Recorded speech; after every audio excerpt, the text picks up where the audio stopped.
John, a beat for Google. What is your takeaway on the headline numbers, given this is an improvement from last quarter?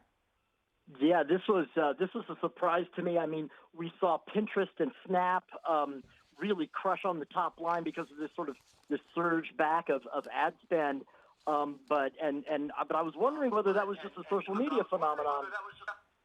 But it's quite clearly, also search, right? So it's all of that, all of the COVID-19 era money shifting from traditional media to online to digital, and I think it's really accelerated it. And I think you've seen that in Google's results, and not just search, YouTube also. Really strong growth at 32% year over year. I mean, everyone is expecting search to decline, but search actually managed, a 6.5%, 6.5% growth. Obviously, that's the bulk of Google's revenue still. So, all in all, and bottom line as well, it was a very impressive quarter. Now, I did speak with Alphabet CFO Ruth Porat going into the call, and she talked about a broad-based improvement and pickup in ad spend across most areas of the business. She said YouTube, the rebound was even stronger there. Direct response continues to be consistently strong. And she says we saw a meaningful pickup in brand advertising. She wouldn't share much about her outlook, though, also used the word uncertainty that the CFO of Apple used as well. Right. How is Google, and how do you expect Google to be impacted by some of the upcoming political changes, the macroeconomic environment, the fact that we are still in a recession and a pandemic worldwide? Right. So I look at it sort of as three things. The first is, what's the status of the secular trend that is moving, money, ad spend from traditional media to, online digital? And which has just really crossed the halfway point only last year. So a lot of people realize there's a lot of room to run for that secular trend that Google is the beneficiary of, and that's the primary sort of driver of growth. But the macroeconomic issue, the situation, I think, if we have another, and it looks like we're at the beginnings potentially of another sort of outbreak, another sort of surge in the pandemic, and we have to lock down again, and then there's another downturn. That's going to obviously hurt discretionary spending. It's obviously going to hurt advertising overall, but it will probably do again what it just did, which is, accelerate that trend. So, although it may hurt, I think the likes of the social media guys and Google actually benefit from this because it really hits the traditional, the competitors on the traditional media side much harder. And then on the regulatory side, I think what we saw yesterday, personally, I thought it was kabuki.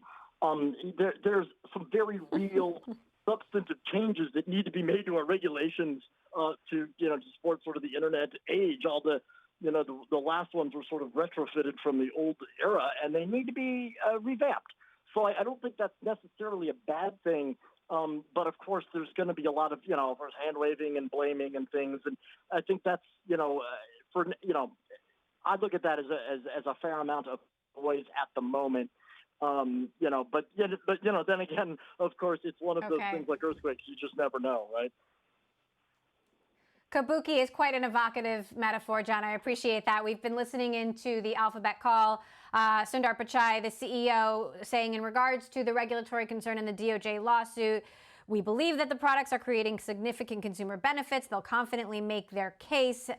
They believe they're going to continue to focus on continuing their good work in search while their legal team focuses on the regulatory issues. There have been concerns about, Alphabet and folks being distracted by this, like folks at Microsoft were distracted during what people have called the lost decade. One thing that was interesting in my conversation with Porat is I asked about Fitbit, which it's a smaller deal, but more significant in the shadow of this DOJ lawsuit. She said they do still expect they're going to get the regulatory approvals to complete the transaction, hopefully before the end of the year, though the time frame could extend beyond that, which I found surprising. What does that say about the regulatory risk longer term? Well, I think it's the fact that they're approving this really kind of undermines any, not any, but it does undermine the antitrust case, right? The argument antitrust case.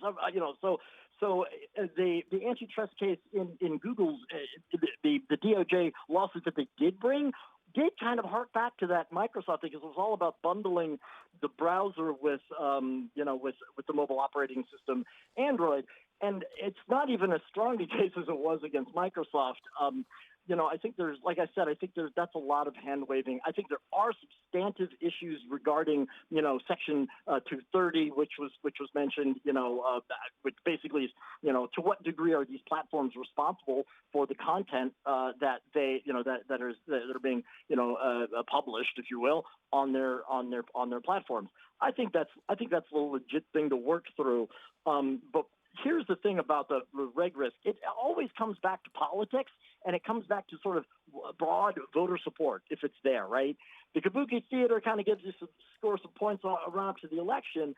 But what we're talking about now is very different. And I think with the two, Facebook, because it has such an emotional connection with its users and as a social network, and because of all the divisive discourse we've had and rhetoric we've had on that platform, I think there's probably a lot more, broad support potentially, and maybe user backlash for Facebook than Google. I mean, one of the things I always go back to is, you don't block a high school friend of 30 years because, you didn't like your Google search results. Only Facebook can do that, right? And so that's my main concern. That was kind of underlining why I have a hold on Facebook and a strong buy on Alphabet.